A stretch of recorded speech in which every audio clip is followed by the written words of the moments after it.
Thunder Bay OPP make a quick arrest of a family member following a homicide in Shunia. Good evening, I'm Ryan Bonazzo. Thank you for joining us. Police and other emergency crews responded to a cottage road off of Lakeshore Drive late Monday evening. The victim, a 54-year-old woman, was found with critical injuries, and OPP say she was pronounced dead soon after. The woman's 26-year-old stepson was arrested at the scene and has been charged with second-degree murder. Jonathan Wilson has more. Ontario Provincial Police were called to this home on Blind Creek Drive in Shunia late Monday night. Unfortunately, it was too late to save the victim of what's believed to be a fatal stabbing. Detective Inspector Matt Watson explains what happened once their officers arrived at the scene. Yes, just before 11 o'clock on Monday evening, OPP Thunder Bay responded to a report of a dispute in progress. When officers arrived, they found a female suffering from severe trauma. She was subsequently pronounced dead at the scene. The officers located a male at the location and they took him into custody. As a result of that arrest, the accused has been charged with second-degree murder. When officers arrived, were the suspects still at the scene, the accused still at the scene, and was it a peaceful arrest? He was, and it was a peaceful arrest, yes. They didn't have to use force to bring him into custody. OPP have identified the accused as Kyle Barry and the murder victim as Shelley Marconi, both residents of Shunia. TBT News has learned the accused is Marconi's stepson. Watson would not confirm the family connection, but says Marconi and Barry were known to each other and both were living at that residence along Lake Superior. Watson would also not confirm whether it was a stabbing, saying that evidence will come out in court. He will appear in court again on July 18th, that's Friday. Following that, there'll be numerous proceedings and we'll be moving towards a trial. The OPP's Northwest Region Crime Unit is continuing the investigation, and anyone with any information that may assist investigators is asked to contact the Thunder Bay OPP or Crime Stoppers. I mean, any murder is an incredibly traumatic event for any family. It's often traumatic for the investigators who are assigned to it. It's a sad case. I mean, there's no good ending to a story like this. Jonathan Wilson, TBT News. A 33-year-old Thunder Bay man has been arrested for impersonating a police officer and blocking traffic on an area highway. OPP say they were called to Highway 587, which leads to Sleeping Giant Provincial Park, around 2 o'clock last Friday afternoon for a report that the man was displaying a police badge to block the roadway. In addition to the impersonating an officer charge, the man is also accused of dangerous operation and forcible confinement. He's been released from custody with a future court date. 9 Ontario First Nations have filed a legal challenge against Ontario's Bill 5 and the federal government's Bill C5, which are both designed to allow those governments to fast-track major infrastructure projects, but the First Nations fear this will be used to trample their inherent treaty rights. Among the complainants are 3 communities from our region, Arrowland, KI, and Ganookaming First Nation, which is led by Chief Sherry Taylor. I am here for the future of our children. The legal filing is a constitutional challenge, not an injunction, aimed at striking down Ontario's Bill 5 and Sections 6 and 22 of the federal Bill C5. The application does reserve the right to file an injunction if the government's approved developments under the new laws before the courts weigh in. The First Nations stress that this isn't about opposing economic development, but about ensuring it happens with constitutional and environmental safeguards in place. Taylor says both levels of government are using threats from the U.S. as an excuse to circumvent the protections. Crown governments are showing they're more concerned with the threats of our neighboring president than the threats that First Nations have been facing for centuries. Canada and Ontario must start showing that they need to provide proper infrastructure and economic participation requirements to First Nations. These are the partnerships and initiatives that will protect the economy. Both laws, the Building Canada Act and Bill 5, give their respective cabinets and ministers unfettered, unlimited authority to wave a magic wand in any instance when approving a project or what could be a vast area of land or zone for multiple projects, to say that a bunch of other laws are not going to apply. Both governments have responded to the challenge. Canada insists that Bill C-5 ensures consultation and supports Indigenous equity in major projects, while the province says it's having, quote, productive conversations with First Nations who share its vision. Dryden OPP have arrested and charged a transport driver following a single commercial collision that temporarily shut down Highway 17 in that community. It happened yesterday morning, shortly after 10 o'clock. Police say the transport rolled over and caught fire. The blaze was contained and both occupants were taken to hospital with non-life-threatening injuries. A 38-year-old man from Guelph was charged with dangerous driving causing bodily harm related to the injuries suffered by the passenger in the vehicle. A section of Highway 17 was closed in both directions for about 3 hours before reopening shortly before 1 p.m.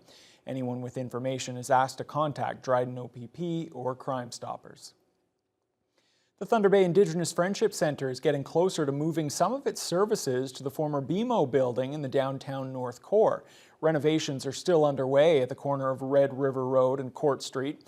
The organization is aiming to open in September. Jessica Clement has the details. The Indigenous Friendship Centre is just a couple months away from opening its secondary location here inside the former BMO building at the corner of Red River and Court. Executive Director Charlene Baglin says after almost a year of renovations at the old bank, there's still quite a bit to do before they're ready to open. They've got some walls up now. They've done some painting of the walls. All of the rooms are put together. They're just doing some of the millwork right now by putting up the cupboards and whatnot, and they have to finish the new HVAC system. The organization will still be operating out of their Cumberland Street location. Director of Operations Serena Essex says most of their justice services will be housed in the new building. That includes our restorative justice programs, our bail and some court worker programming, as well as our IPC, our Indigenous Peoples Court, and our drug treatment court services. We'll also have some of our wellness services here as well, and our Anishinaabe Skills Development Program, our basic literacy program, will be coming over here to be housed as well. The whole project has a price tag between $6 and $7 million. Baglin notes they've applied for and have been able to secure some funding for the renovation process. That includes a recent $1 million grant from the federal government, which Baglin says helped pay for the HVAC system. It's a heat pump, so we moved away from, gas, and it is all electric, and we did that in keeping with our own traditions and belief in the land, and that's how we want to move forward.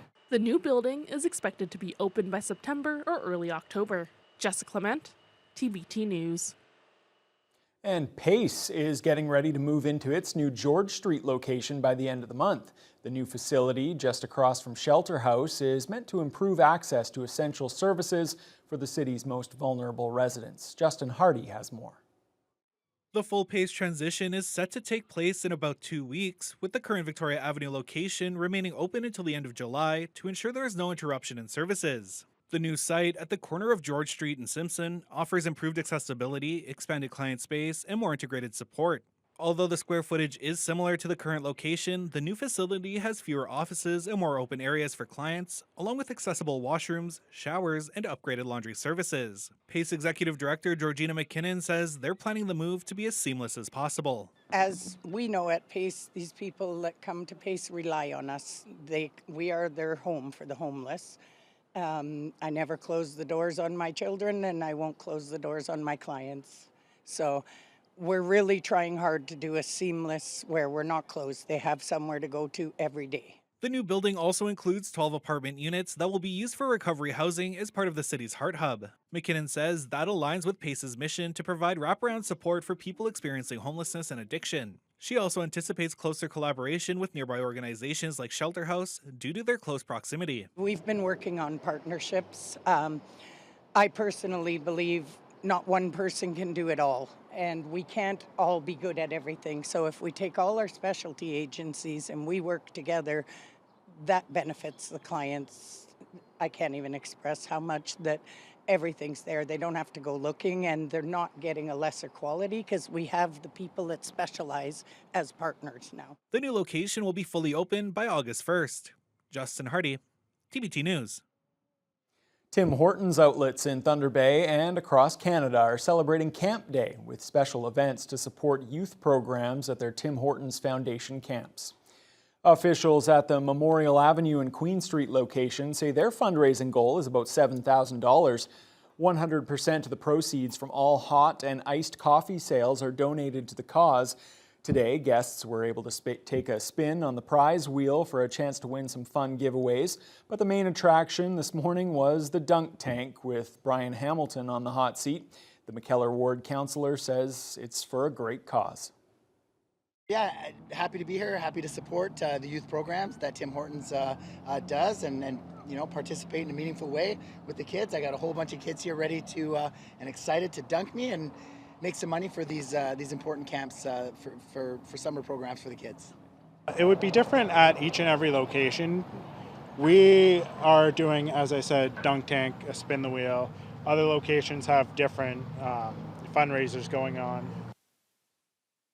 Since 1991, Tim Hortons across Canada have raised more than $262 million through Camp Day events, including $12.8 million during last year's campaign. Well, good on Councillor Brian Hamilton for being brave enough to get in that dunk tank this morning. Fiona, it was a cool one out there today. I don't know that I would want to take a dip in that water. I was hearing complaints from folks that, you know, it was so nice the last few days. Well, you know, you've got to get the cooler temperatures in order to really appreciate the heat, because we had a low of 11, so it was in the low double digits when our councillor was getting dunked. But we did warm up to 18. It was mostly cloudy most of the day, although we did see a brief afternoon shower. Winds were from the northeast, 10 to 32 kilometers per hour throughout the day. And if we take a look at the system that was moving through, you can see the first leg of it, a little bit stronger. That's what brought rain to a lot of areas yesterday and last evening. Just a bit of a break, though, for much of the day. Most of it just cruising south of Thunder Bay, except for that one brief period. And Sault Ste. Marie was expecting a lot of rain to move in, and they haven't seen it just yet. Wawa did have showers off and on throughout the day, but Sault Ste. Marie is just on the cusp of a very large section of precipitation that's going to move through. So they're looking at the brunt of their rain to come tonight. Thunder Bay, just a little bit of a risk. But the rest of the region looking pretty dry today. We had loads of sunshine in Fort Frances, mostly cloudy because the system was large enough to bring some disturbances to the sky. So we had mostly cloudy conditions in Red Lake. Armstrong and Greenstone were completely cloudy until about partway through the afternoon, and then started to see a little bit of clearing. And of course, Sault Ste. Marie in the midst of all of that moving around them.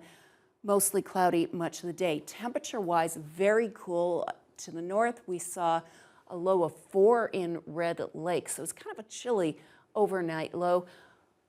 Mid-single digits as you head into Armstrong and Greenstone and Sioux Lookout, and then somewhat seasonal overnight. Today, warming up somewhat, but still well below normal throughout the region. Marathon at 13 and Wawa at 11 being the coolest, and those are the highs for the day. And then you hit Sault Ste. Marie, a very seasonal 23, although with the Humidex, it's felt like 30 there for the last 3 hours. Now here in the city of Thunder Bay, we're going to see very similar conditions or temperatures to last night, a low of 10. There is a 30% chance of showers this evening, and then the rest of that system is expected to stay well south of us, but enough to give us mostly cloudy skies. Winds will be very light from the northeast, 5 to 10 kilometers per hour. So that's the end of that system. Once it moves out, we're clear of that one, and it's actually looking pretty dry for a couple of days. The weekend, though, could be a little bit iffy for the first half, and I know a lot of folks planning for the Festival of India and the Festival of Colors this weekend, so hopefully I can give people a better idea of what they're in for by the time the festivals begin in the afternoon both days. Yeah, that is still a few days away. As we know, Mother Nature can be fickle, so hopefully... We plan, she laughs. Yeah, absolutely. All right, thanks a lot, Fiona.